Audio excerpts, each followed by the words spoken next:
89 on up, homies, the show where you gon' get Cali history. It's told with respect and dignity. Spoken by jihad so vividly. He's taking over the industry, giving y'all some download imagery. Damn you, if you ain't hitting them likes, come on, subscribe. Check out the channel and I bet it will make you decide to tune in every chance you get. It's lit, and some of y'all can learn a bit from this gangster shit.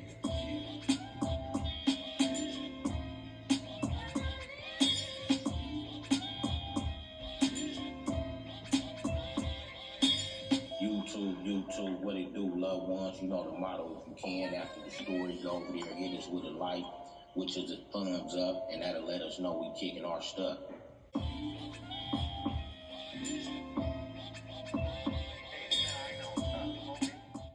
I want to thank the homeboy G League Deuce for the intro from the legendary Mental Historical Hip Hop album, Banging on Wax. You can reach him on Instagram at Solid From Day One.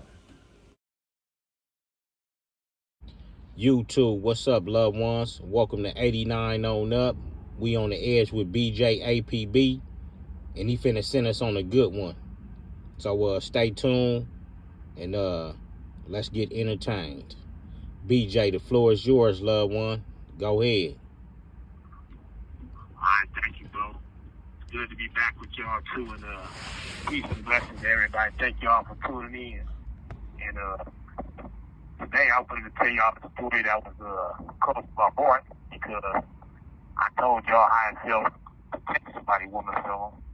Now I'm gonna tell y'all a story of how I felt when somebody close to me took a woman from me. Now, the situation occurred back in I'm gonna say it was like 86. Yeah, like 86. And it was in, I'm gonna say in the springtime. And the reason I said, no, matter of fact, it was more in the winter because it was raining real hard in LA. That's when it does. It raining most of the time in the winter, so it was winter time. But anyway, my moms and pops had broke up for a minute, so we had a friend, a family friend that stayed down in the 970 East Coast. She stayed on well, I ain't gonna reveal all that because then people know who she is. But this girl I was messing with, I started messing with it in. My mama had moved in with her mama, so we could go ahead and hang out there until she get her own apartment. And when we moved in there, I started messing with the daughter, and everything was cool. You know, we wouldn't be doing that. We just playing kissy faces all the time or whatever, you know. And one day out of nowhere, you know, I wanted to brag about it. So at the time I was up, you know, selling dope. So I wanted to show her off to my cousin. So I had my cousin come over. I said, look, man, you can come pick me up so we can go get some money. He's like, all right. So my cousin come through. His name is Double R. And Double R, they called him that because for some reason he was fascinated with the pimp name. So he came up with the pimp name of Rich Roland because his name was Roy. And in between the name, he had another R, last name Corley. So he liked the Rich Roland. You know what I mean? That was his handle. And when he used to jump out the car, he had little styles about him. Like he'd jump out the car, he'd tap his shoes 2 times on the ground for good luck. You know, he'd tap one, and he'd tap the other twice. And, you know, close the door, check his shoes all the time, make sure he got on a white suit. He make sure that he go get out the car unless he sees some women. So anyway, he comes over, and when he comes over, I introduce him to the girl I was messing with. So when she comes out the bedroom, at the time, she was like 5'6". Yeah, she was like 5'6", because I was like 5'6". She was like 5'6", dark skin, long hair, pretty as I don't know what. She had hazel eyes, and she had a big face. So here I am, playing Pappy. You know, she got me doing all types of stuff for her, buying jewelry. I'm out robbing people for all types of stuff. Man, that day, as soon as we left her house, my cousin was like, yeah, man, you love her? I like, yeah, that's my baby. He said, yeah, man, keep her locked up there. He said, because she got a hole in her, man. He said, you know, her eyes was roaming. And he said, not checking me out. He said, that hole in her, man. He said, she ready to get cracking. I was like, man, nothing really ain't no hole, man. Stop that. He's like, man, everybody got a hole in them. You just got to find a way to bring it out. He said, but I already see. I ain't got to bring nothing out of her. I just got to ask her if she going to be willing to do it. So, you know, my pops was a pimp. I have my little ways of hating pimps. So I called him on his bluff. You know, he's my cousin. So I, yeah, man, he keep talking all this pimp stuff. He told me how much of a hoe she is. He started laughing. He said, look, man, that's what we going to do. I'm going to go over there, and we're going to make an excuse to drop you off, and I'm going to take her with me. He said, but I asked you, when I take her with me for these 2 days, people don't call and disturb the action, you know, distracted. He said, because the way I do my thing, I don't need no distractions. He said, if you call her, you're going to distract her. She's going to think twice about what she's doing. He said, that's not how we play in this game. He said, we're going to do this bet. We're going to do it my way, my rules. I was like, all right. I'm so confident the girl in love with me. I tell him, if she's going to host, give me a Sevilla. A 76 Cadillac Seville. The one, the little short one with the 4 doors, and they got the wheel on the side and steady in the back.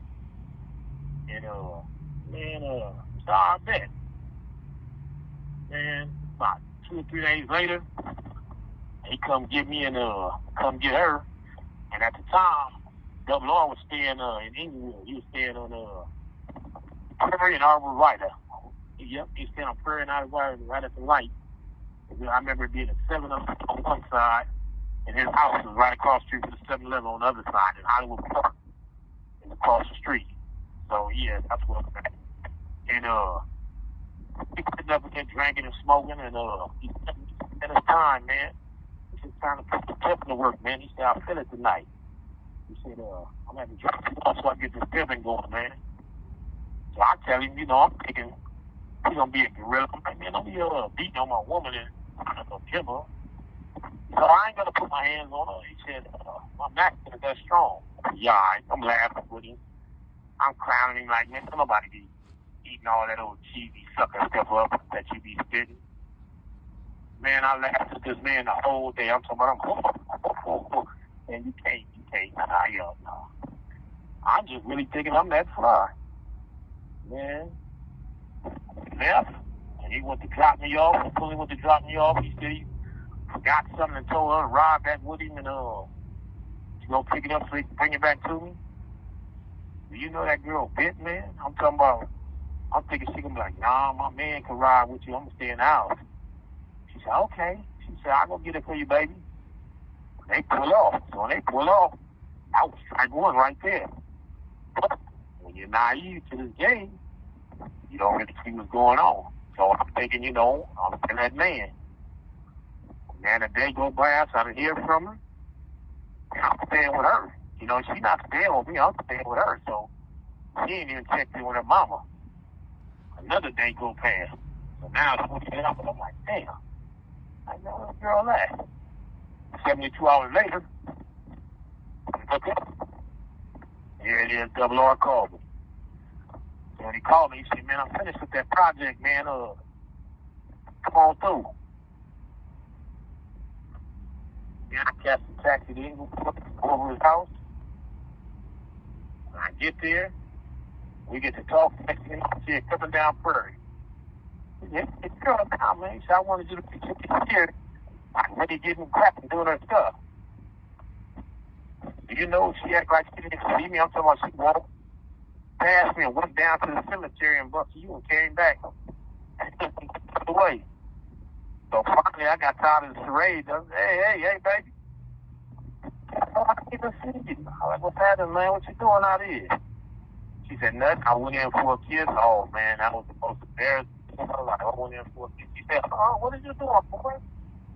girl, quit saying, you know I miss you. She said, man, I don't do that. She said, I don't kiss tricks. You got to do some math money. I said, trick? What are you talking about a trick? She said, man, I don't got no boyfriend. She said, I work for Lord. She said, I work for everybody else's tricks to me. You know how you just turn so red, you see yourself doing something to somebody, like you see yourself really beating on them? I just sat there and just down.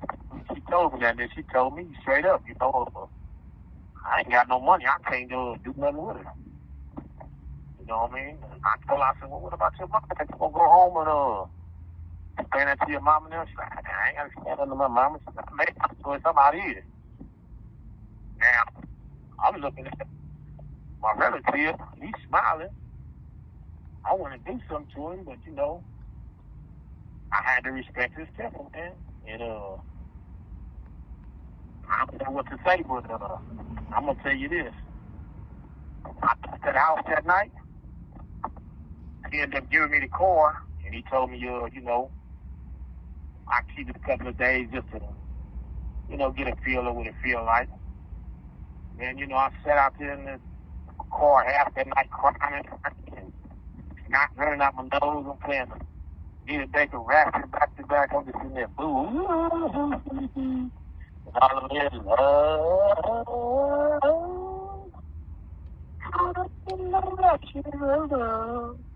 that's all I'm saying. That made it even worse. And, man, I wanted to go back and blow up the whole Inglewood. They ain't had nothing to do with me, man. It just was one little old black girl doing something that I couldn't believe she done.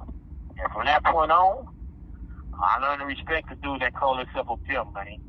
You say you're a pimp, and I ain't finna try to be doing like my boy the Magic Ken and Pimpin' Ken used to say. Pimpin' Ken used to say, don't come to the hood, put no flag in my pocket. He said, I'm no blood because I'm not a blood. He said, so come around here with me, acting like you a pimp because you ain't a pimp. And that's what I was doing. I was acting like I was somebody when I really wasn't nobody. So, man, I sat that car and cried my little heart out. And, yeah, it was embarrassing. Snot running all over the front seat. But for surely, it taught your boy one thing. Don't play with another man's woman because what you do to others will happen to you. I'm glad that I was able to share this story with y'all, man. And I know some of y'all got a good laugh on for that. And some of y'all it might even happen to. Ain't no telling. But for sure, I hope if it did happen to you, you learned the lesson I learned. You know what I mean? Don't never test nobody else pimping. And don't never put your girl on the market like that unless you really know what she about. With that said, I love y'all. Thanks for taking the time to listen to the story. Peace, 89 on up. Y'all on the edge with BJ.